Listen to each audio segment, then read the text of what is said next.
प्रेक्षकांनो, ठरलं तर मग या मालिकेचा महा एपिसोड तुम्ही ऐकत आहात. तर आज ठरलं तर मग या मालिकेचा महा एपिसोड पाहिल्यासारखा तुम्हाला वाटणार आहे. म्हणजे कधी नव्हे ते महा एपिसोडमध्ये काहीतरी त्यांनी छान दाखवलंय असं म्हणायला हरकत नाहीये. अर्जुनने चोर बनून धमाका केलाय बरं का प्रेक्षकांनो. म्हणजे तो महिपत शिकलेच्या घरी जाऊन त्याची आणि त्या जजची शूटिंग करतो. पण आता हे कसं झालं, काय झालं, पहिला भाग पण जबरदस्त आहे. तर हा पहिला भाग तुम्ही ऐकत आहात. तर सुरुवातीला आपण बघतोय, हा महिपतचा वकील पवार म्हणतो, युअर ऑनर, मी तुम्हाला आधी दिलेल्या स्टेटमेंट प्रमाणे ही जी जमीन आहे ती महिपत शिखरेची आहे आणि त्यावर असलेला स्टे हा हटवावा, हेच माझं पहिलं स्टेटमेंट तुम्हाला असेल. तर आता सगळेजण जजकडे बघताय की जज काय निर्णय दिला आणि प्रेक्षकांना सरळ सरळ दिसतंय की तो भ्रष्ट आहे म्हणून. बघा आता तो कसं बोलतो. तो म्हणतो, ठीक आहे अर्जुन सुभेदार, तुम्हाला आम्ही पुरावे गोळा करायला सांगितले होते आश्रमातले. जर तुम्हाला पुरावे मिळाले असतील तर ते तुम्ही कोर्टापुढे जमा करा आणि पुरावे मिळाले नसतील तर कोर्टाने आधी दिलेला निकालच अंतिम असेल, असं त्याने अर्जुनला सांगितलंय त्या जजने. आता ही साक्षी काय म्हणते बघा महिपतला. साक्षी महिपतच्या कानात म्हणते, अण्णा आता ते गोल्डन वर्ड्स ऐकू येतील आपल्याला. तुम्ही आश्रम पाडू शकता. दोघं जण फुल कॉन्फिडंट आहेत की आपल्याच बाजूने निकाल लागणार आहे आणि निकाल त्यांच्या बाजूने लागलाय. काय झालं ते बघा. आता महिपत हसायला लागतो. मग आता हा अर्जुन म्हणतो, युअर ऑनर, आम्ही आश्रमामध्ये काल पुरावे सापडले देखील होते आणि ते पोलीस स्टेशनमध्ये आम्ही सबमिट पण केले. शॉर्ट सर्किटमुळे आग लागली आणि सगळेच्या सगळे पुरावे नष्ट झाले. आता जज विचार करतोय की आता याला काय सांगावं. पण आता हे ऐकल्यानंतर मधुभाऊंना आलं ना टेन्शन. आता ही सायली म्हणती, असं का बोलतायत हे. सायली त्या कुसुमला सांगत असते, असं का बोलतायत हे. आता ही कुसुम म्हणते, अगं खरं तर बोलतायत ना, सगळे पुरावे जळाले ना. मग आता सायली म्हणते, अगं नाही कुसुमताई, त्यांच्याकडे आहे एक पुरावा. मग आता हे जज म्हणतात, तर मिस्टर अर्जुन सुभेदार, तुमच्याकडे एकही पुरावा नाहीये असंच म्हणायचं का आता. आणि ते पुरावे जळाले हे आम्ही खरं कसं काय मानायचं. त्यावर अर्जुन म्हणतो, त्यासाठी मी इन्स्पेक्टर शिंदे यांना विटनेस बॉक्समध्ये येण्याची परमिशन मागतोय. मग आता ते जज म्हणतात, परमिशन ग्रँटेड. मग आता ते ज्यांच्याकडे पुरावे दिले होते ना अर्जुननी, त्या इन्स्पेक्टरला तिथे बोलवलंय. आता अर्जुन विचारतो त्यांना की इन्स्पेक्टर शिंदे, काल काय झालं होतं पोलीस स्टेशनमध्ये ते प्लीज कोर्टाला सांगा जरा. मग ते शिंदे सांगतात जजला की आमच्या पोलीस स्टेशनमध्ये आलेले सगळे पुरावे नियमाप्रमाणे आम्ही आमच्या पोलीस स्टेशनमध्ये व्यवस्थित ठेवले होते. सुभेदारांना सापडलेले पुरावे देखील तिथेच होते. पण अचानक काल शॉर्ट सर्किटमुळे आग लागली आणि त्यात सगळे म्हणजे तिथे होते ते सगळे फर्निचर आणि पुरावे नष्ट झाले. ते फर्निचर जुनं असल्यामुळे आग जरा जास्ती लागली आणि सगळ्याच वस्तूंबरोबर आश्रमातल्या आलेल्या वस्तू देखील जळून गेल्या. आता हे सगळेजण सगळं हे स्टेटमेंट वगैरे ऐकतात म्हणून मधून मधून मी तुम्हाला सायली मधुभाऊंचा फोटो दाखवला. तर आता पुढे अर्जुन म्हणतो, ठीक आहे इन्स्पेक्टर शिंदे, तुम्ही जे सांगितलं त्याबद्दल आभार, आता तुम्ही येऊ शकता. मग आता तो शिंदे गेल्यानंतर अर्जुन पुढे म्हणतो, युअर ऑनर, इन्स्पेक्टर शिंदेच्या स्टेटमेंटमुळे हे प्रूफ झालंय की आम्हाला आश्रमामध्ये विलासच्या खुनाबाबत काही पुरावे सापडले होते आणि आम्ही ते सबमिट पण केले होते. याचा अर्थ वात्सल्य आश्रमामध्ये आणखीन काही पुरावे आहेत याची शक्यता नाकारता येत नाही. युअर ऑनर, ती बिल्डिंग पाडता येणं शक्य नाहीये मिलॉर्ड. आता असं म्हणून त्याने साक्षीकडे बघितलंय अर्जुनने. पण आता हा जज बघा कसा बोलतो, पण आता कोर्टासमोर तर कुठलेच पुरावे नाहीयेत आणि तुम्हाला काही वस्तू सापडल्यात, कशावरनं ते खुनाचेच पुरावे होते. अर्जुन म्हणतो की युअर ऑनर, त्यासाठी त्या वस्तू नीट तपासल्या गेल्या पाहिजे होत्या ना, पण आम्हाला कुठे वेळ दिला जास्ती. त्यावर तो जज म्हणतो, तुम्हाला मी आधीच सांगितलं होतं की तुम्हाला अधिक वेळ मिळणार नाही म्हणून. आणि आता ते त्यांचा निर्णय लगेच लिहायला घेतात. त्यामुळे सगळ्यांनाच टेन्शन आलेलं आहे की आता काय होईल. मधुभाऊ पण खूप टेन्शनमध्ये आहेत. आता लगेच तो जज म्हणतो की त्या जमिनीवरचा स्टे आता ताबडतोब उठवला जाईल. अर्जुन म्हणतो, मिलॉर्ड अहो पण. आता ते जज म्हणतात, शेवटची संधी आहे तुम्हाला, आत्ताच्या आत्ता कोर्टामध्ये पुरावे असतील तर जमा करा लगेच. पण आता टेन्शन आलंय अर्जुनला. आता त्याला ते पुरावा द्यायचा नाहीये. प्रेक्षकांनो, सायली मनात विचार करत असते की तो सोन्याचा तुकडा का देत नाहीयेत अर्जुन सर. पण प्रेक्षकांनो, अर्जुनने काहीतरी तिरपं डोकं लावलंय. कारण आता डायरेक्ट जर सोन्याचा तुकडा दिला असता तर अर्जुनने तो प्रूफ मागे ठेवला असं झालं असतं ना. म्हणजे अर्जुन म्हणतो, तुम्ही जर ती बिल्डिंग पाडण्याची ऑर्डर दिली तर आणखीन पुरावे मिळण्याची शक्यता पण नाहीशी होईल ना. पण आता तो जज म्हणतो की हे बघा, तुम्ही स्वतःचा आणि कोर्टाचा वेळ वाया घालवताय बरं. आता कुसुम म्हणते, ए सायली, अगं आहे ना त्याच्याकडे पुरावा, मग तो देत का नाहीये. सायली म्हणते, अगो कुसुमताई, मला तेच कळत नाहीये ना. अर्जुन म्हणतो, जज साहेब, जर ही खुनाची केस सॉल्व्ह होणार असेल तर कोर्टाचा वेळ कसं काय वाया जाईल. आणि तो खून साक्षी शिखरेनेच केलेला आहे हे सिद्ध करण्यासाठी तो आश्रम तर तिथेच असायला हवा ना. पण आता मात्र तो जज जरा टेन्शन मध्ये आलाय की अर्जुनचं हे वाक्य कसं खोडायचं. पण तरी सुद्धा तो म्हणतो की मुळात तुम्ही 2 वेगवेगळ्या केसची गल्लत करत आहात. आजची सुनावणी ही खुनाच्या संदर्भात नसून जमिनीच्या स्टेवरची सुनावणी आहे. त्यामुळे तो स्टे उठू नये यासाठी तुम्ही एकही कारण दिलेलं नाहीये आणि पुरावा सुद्धा नाही. आता अर्जुन म्हणतो, अहो पण जज साहेब. आता लगेच ते म्हणतात, म्हणून हे कोर्ट आपल्या आधीच्या निर्णयावर शिक्कामोर्तब करत आहे. वात्सल्य आश्रमाच्या जमिनीवरचा स्टे ताबडतोब उठवला जात आहे. आता असं म्हणल्यानंतर बघा, मधुभाऊ, अर्जुन सगळ्यांचे चेहरे जरा ब्लॅक अँड व्हाईट झाले. खरं तर अर्जुनला हा निर्णय आधीच माहिती होता की हे असं होणार आहे. पण आता अर्जुनने, म्हणतात ना, घी सीधी उंगली से नहीं निकलता, उंगली टेढ़ी करनी पडती है, तसं काहीतरी अर्जुनने केलंय. पण आता जरा मध्ये ड्रामा दाखवलाय रडापडीचा. सायली आता अर्जुनवर चिडलेली असते आणि मधुभाऊ लागतात रडायला. अर्जुन तरी सुद्धा शेवटपर्यंत प्रयत्न करत असतो की त्या जजने त्याचा निर्णय बदलावा. पण आता महिपत आणि तो जज दोघे जण एकमेकांना डोळ्यांनी खुणवतात. हे अर्जुनने बरोबर बघितलेलं आहे. कोर्टाची कारवाई समाप्त झालेली असताना अर्जुन आणि जज एकमेकांना असे खुणवतायत हे अर्जुनने बघितलं. आता सायली एकदम अर्जुनकडे धावत येते आणि म्हणते, असं का केलं तुम्ही. तो पुरावा का नाही दिला.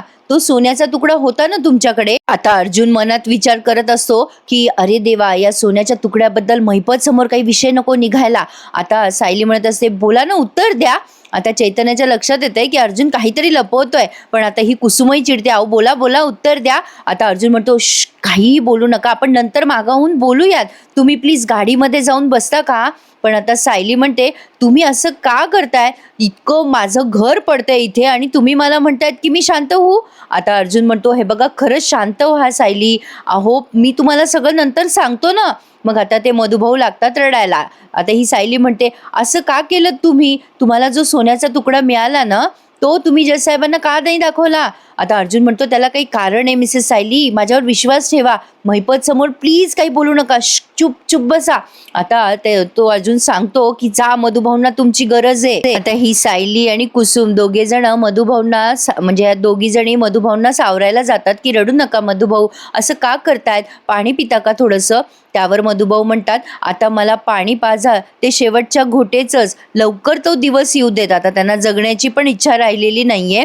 आता ते त्यांच्या बायकोला म्हणतात की वत्सला, मला माफ कर ग, मी आपला आश्रम नाही वाचू शकलो, तुझी आश्रमाची जागा मी नाही वाचवू शकलो ग वत्सला. बिचारे मधुभाऊ आता खचून गेलेत ते प्रेक्षकांनो, मला माफ कर ग, मी हारलो, असं म्हणून ते खूप रडायला लागतात. कुसुम, सायली त्यांना म्हणत असतात, नका ना रडू मधुभाऊ. पण आता मात्र सायलीला फार वाईट वाटलेलं आहे. आता अर्जुनने हे सगळं मुद्दाम केलं असं तिला वाटतंय. खरं तर हा गैरसमज त्यांनी दाखवायला नको होता, पण ठीक आहे. तर आता पुढे बघा काय होतं. आता ते मधुभाऊंना म्हणतात की चला, तुमची आता वेळ झाली आहे जाण्याची. मधुभाऊंना आता तिथून घेऊन जाण्यात येते आणि इकडे बघा, या दुष्टांचा विजय झाला म्हणून ते मस्त साजरा करतायत आनंद. प्रेक्षकांनो, आज तुम्ही व्हिडिओ स्किप करूच नका. आज भारीच दाखवलेला आहे त्यांनी हा एपिसोड. आवडला असेल तर आत्ताच लाईक करून टाका आणि ज्यांनी चॅनल नसेल सबस्क्राईब केले त्यांनी चॅनलही सबस्क्राईब करा.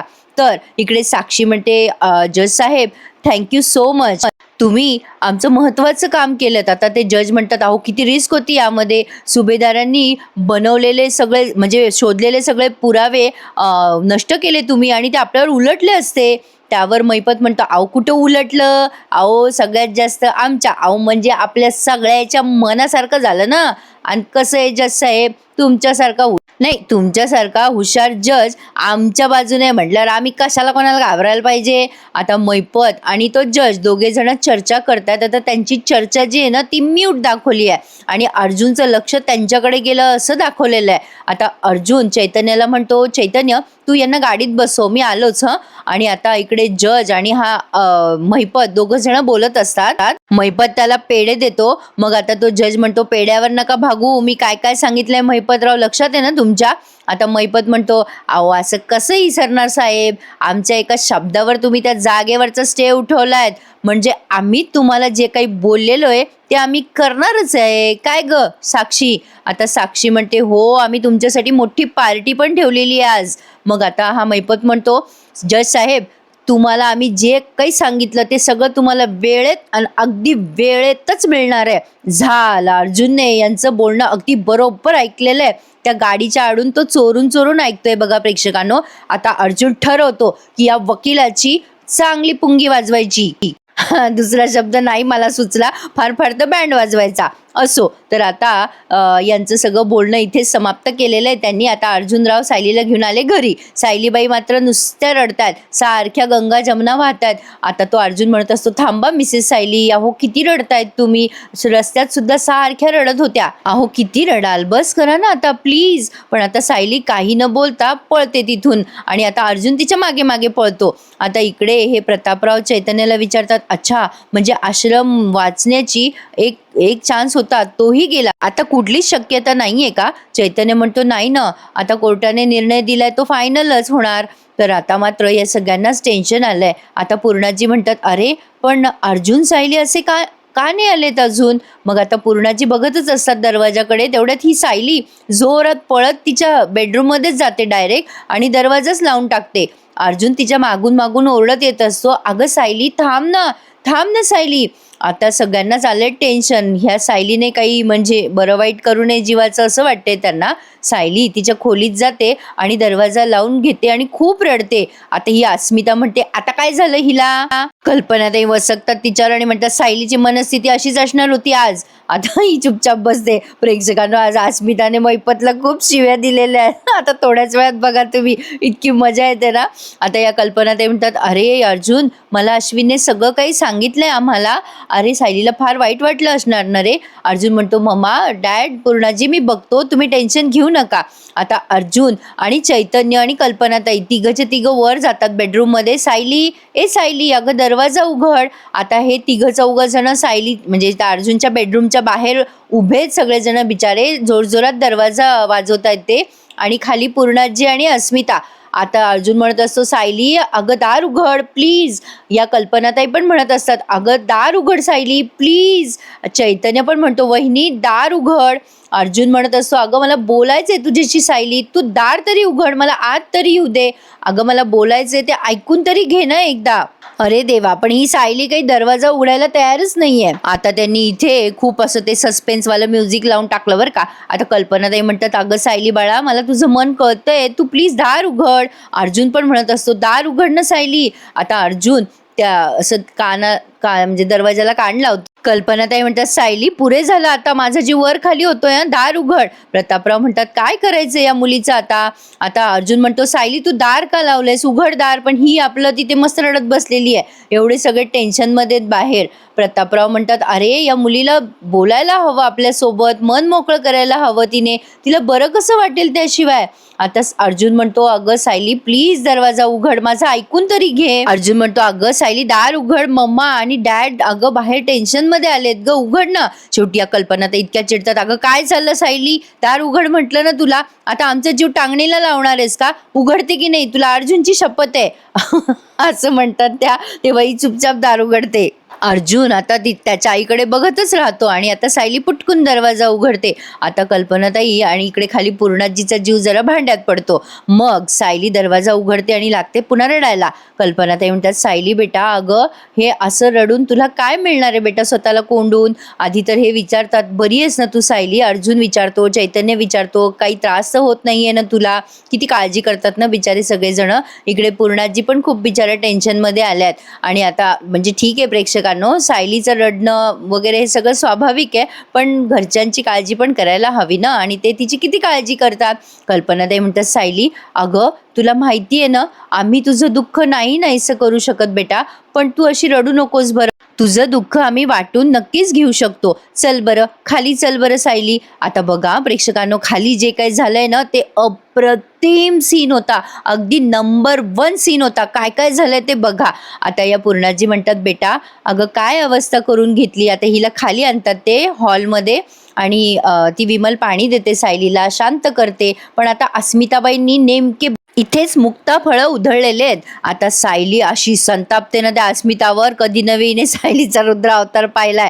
आता ही अस्मिता म्हणते, एवढं काय झालं, रोज कितीतरी बिल्डिंग पडतात, रिडेव्हलपमेंटसाठी एवढं तर करावंच लागतं ना. आता अर्जुन तिच्याकडे रागाने बघतो, कल्पनाताई बघतात. आता लगेच ही अस्मिता म्हणते, एक आश्रमाची बिल्डिंग काय पडली तर काय नाटकं चाललेत. आता मात्र सायली अशी संतापते आणि म्हणते, अस्मिताताई काय बोललात तुम्ही. आता ही त्या अस्मिताच्या अंगावरच धावून जाते आणि म्हणते, बिल्डिंग कशाला म्हणताय हो तुम्ही अस्मिताताई.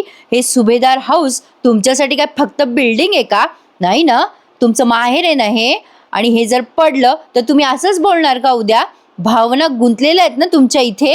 देव न करो उद्या तुम्ही जर तुम्हाला कोणी सांगितलं की हे घर तुम्हाला पुन्हा बघायला मिळणार नाहीये तर तुमची काय अवस्था होईल हो. आता अशी चुपचाप बसते ही अस्मिता आणि मग सायली म्हणते, तरी सुद्धा मी देवाकडे प्रार्थना करेल की माहेर दुरावण्याचं दुःख काय असतं ना हे तुमच्या वाट्याला कधीच येऊ नये अस्मिताताई.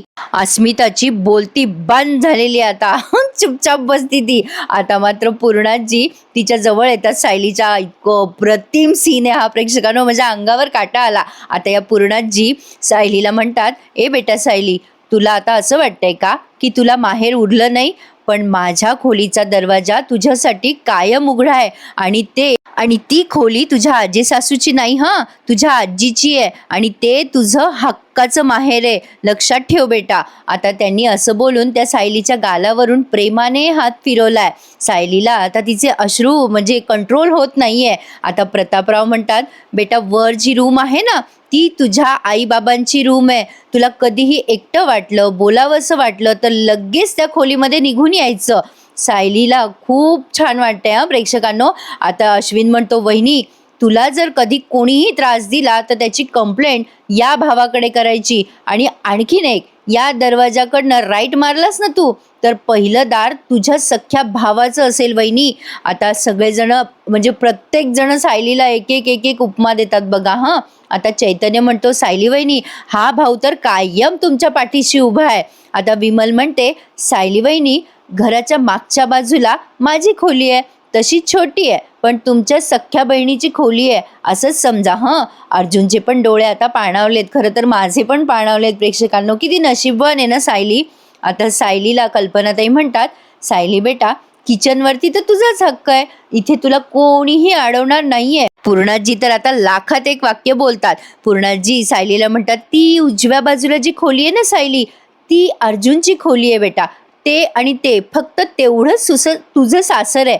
तिथे जर तुला कधीही अडचण आली ना बेटा संसार करताना तर धावत माहेरी यायचं. ही सगळी माणसं तुझी आहेत बरं का. सायली आता खूप रडायला लागते आणि पूर्णाजीच्या मिठीत जाते. पूर्णाजी तिची गोड गोड पापी घेतात. किती छान ना प्रेक्षकांनो, मला खूप भारी वाटलंय हा सीन. आता अर्जुन हे सगळं बघतो आणि त्याच्याही डोळ्यात पाणी येतं. आता तो विचार करतो की ही फॅमिली तुमची वाटत असली तुम्हाला तरी तुम्हाला असं वाटत असेल की एक दिवस तुम्हाला हे सगळं सोडून जायचंय म्हणून तुम्ही रडताय ना सायली. रडू नका, बिलकुल रडू नका. मी तुमच्यावर अशी वेळ कधीच येऊ देणार नाहीये मिसेस सायली. असं बोलून म्हणजे मनातल्या मनात तो असं ठरवतो आणि त्याचे डोळे पुसतो. आता बघा प्रेक्षकांनो, हे सगळे राक्षस इकडे आनंद साजरा करतायत त्यांचा, पण आता त्यांचा सॉलिड मोठा पचका होणार आहे. तर झालंय असं, ही साक्षी म्हणत असते, बिचारा मधुकर पाटील काय तोंड झालं होतं त्याचं. तो आश्रम त्याच्या हातातून गेलाय म्हटल्यावर काय चेहरा पायासारखा झाला होता नाही अण्णा त्याचा. सगळेजण हसतायत हा प्रेक्षकांनो. आता या प्रियाला आलाय अस्मिताचा कॉल. आता खूप मजा आली हा. आता ही प्रिया अशी करते, काय बाई केव्हाही फोन करत असते ही अस्मिता मला, काही काम नाही काही नाही, आपलं टाइमपास म्हणून आपलं करत राहते मला फोन. आता तो मैपत म्हणतो, उचल उचल तो फोन. आता प्रिया म्हणते, अरे पण तिचा आवाज माझ्या डोक्यात जातो ना. आता मैपत म्हणतो, अगं बाई सगळे तुझ्या डोक्यात गेले तर तुझ्या डोक्यातला तो एवढूसा मेंदू तो कुठं राहणार. नागराज हसायला लागतो आता त्या प्रियाला. आता बघा ती उचलते फोन प्रिया आणि म्हणते, बोल ग अस्मिता, काय म्हणतेस. अस्मिता म्हणते, काय नाही ग, सहजच फोन केला मी तुला, बोर झालं ग मला. त्या सायलीची एवढी रडारड चालू आहेत बघ आणि सगळे तिच्या डोळ्यातले अश्रू पुसायला पुढे पुढे करतायत. अगं फालतू आश्रम काय पडणार आहे, ती सायली अशी वागतीये जसं काही मोठा महालच पडणार आहे तिचा. आता या प्रियाला वाटतं ती फार काही मोठं सांगतेय का काय आश्रमाबद्दल. प्रिया काय करते, तो फोन स्पीकरवर टाकून देते आणि म्हणते, काय काय अस्मिता, काय म्हणालीस तू आश्रमाबद्दल, जरा पुन्हा बोल ना. आता ही अस्मिता म्हणते, सॉरी तन्वी, अगं म्हणजे मला माहिती आहे तू पण त्याच आश्रमात राहत होतीस, पण तुला खरं सांगू का, तो आश्रम पडतोय ना तर मला फार भारी वाटतंय बघ, खूप छान वाटतंय. आता मैपत आणि साक्षी हसायला लागतात बरं का. आता पुढे काय म्हणते ती, त्या बिंडोक मैपत शिखरेने त्याच्या आयुष्यात एकतरी चांगलं काम केलं. आता मैपत हे सगळं ऐकतोय बरं का प्रेक्षकांनो, हिने स्पीकरवर फोन ठेवलाय. आता ती प्रिया म्हणते, अगं म्हणजे अर्जुनने आश्रम वाचवण्यासाठी काही ना काही केलंच असेल ना, प्रयत्न नाही केले का गं त्याने काही. आता अस्मिता म्हणते, मग केला असणार ना, बायकोच्या प्रेमासाठी तर तो एवढं करणारच. आणि त्यातनं त्या मैपतने माती खाल्ली म्हणून त्या आश्रमावर या आधी पण स्टे आलेला आहे. आता मैपत तगमग तगमग करायला लागतो. आता प्रिया विषय टाळत असते. प्रिया म्हणते, अगं हो हो हो बरोबर आहे तुझं. आता लगेच अस्मिता म्हणते, एक सांगू का तुला, तो मैपत शिखरे आहे ना, त्याला पाहिलं का माझ्या डोक्यात तिडीक जाते तन्वी. तो त्याने डॅड बरोबर जे काही केलं ना त्यासाठी तर तो नरकात सडणार आहे. तर मैपत दात काढायला लागतो अस्मितावर. आता अस्मिता म्हणते, नशीब यावेळेला त्याच्या कुजलेल्या मेंदूतून काहीतरी बरं निघालं, त्या आश्रमातली कटकटच गेली. त्या सायलीला ना असंच पाहिजे, बसू दे रडत. आता अस्मिताला वाटतं काय करू, आता हिचं तोंड बंद करू. आता अस्मिता पुढे अजून बोलत असते, त्या मैपत शिकरीची पाप आहे ना ती त्याला नरकात सडवतील. आता मात्र प्रिया पटकन फोन कट करते कारण मैपत जोरात ओरडतो. मैपत म्हणतो, ए फोन ठेवती का नाही तू, फोन ठेव. जिथं कुठं बसल नाही ही पोरगी, तिला मी उचलला तिथून. अख्खे सुभेदार जर हिला शोधायला निघाले तर एकाही सुभेदाराच्या हातात नाही लागायची ही, सांगून ठेवतो मी तुला. ए प्रिया कट कर फोन. अरे देवा.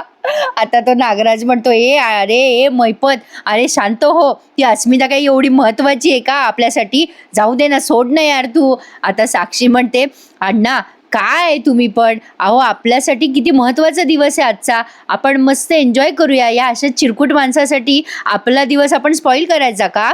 मग आता ही प्रिया म्हणते, आता आम्हाला निघायला हवं. मग आता हा नागराज म्हणतो, आम्हाला बिमाला काही नाही, तुझी तू जा, आम्ही सगळे पार्टी एन्जॉय करणार आहोत तिथे, पार्टी पार्टी. अरे साक्षीला तिचा प्लॉट परत मिळालाय, याचा आनंद साजरा नको करायला, सेलिब्रेट नको करायला, आम्ही पार्टी करणार आहोत. प्रिया आता या नागराजवर संतापते आणि म्हणते, तुम्ही इथे पार्टी करणार आणि मी तिथे काय करणार, मी का त्या प्रतिमाच्या औषधाचा वास घेत बसू का तिकडे, ते काही नाही. चुपचाप तुम्ही माझ्यासोबत घरी चाला, नाहीतर मी त्या रविराजला पिन मारेल ना तुमच्याबद्दल. आता लगेच मैपत तिच्याकडे रागाने बघायला लागतो. मग आता प्रिया म्हणते, तुम्हाला कळत कसं नाही, एकतर मला तिच्या खोलीत झोपावं लागतं, रात्री अपरात्री मला जर तिचा चेहरा दिसला ना तर मी किंचाळेल घाबरून. नाही ते काही नाही, पार्टी फिरटी काही नाही, चला चुपचाप घरी माझ्यासोबत, नाहीतर किल्लेदारला खरंच पिन मारेल मी. मग आता मैपत आणि हा नागराज दोघं एकमेकांकडे बघायला लागतात. मग आता हा नागराज म्हणतो, बरं बाई येतो. तर प्रेक्षकांनो, पूर्ण भाग एका व्हिडिओमध्ये समाविष्ट होत नाही, त्यामुळे मी दुसऱ्या भागाचा व्हिडिओ तुम्हाला लगेचच अपलोड करते. हा भाग कसा वाटला मला कमेंट करून सांगा. आता पुढच्या भागामध्ये अर्जुन चुपचाप मैपत आणि त्या जजची शूटिंग काढतो, कसं काय पुढे ते बघत राहा. या भागाला लाईक करा आणि प्लीज कमेंट करून सांगा हा भाग तुम्हाला कसा वाटला आणि चॅनलला नक्की सबस्क्राईब करा. थोड्याच वेळात हजर होते. धन्यवाद.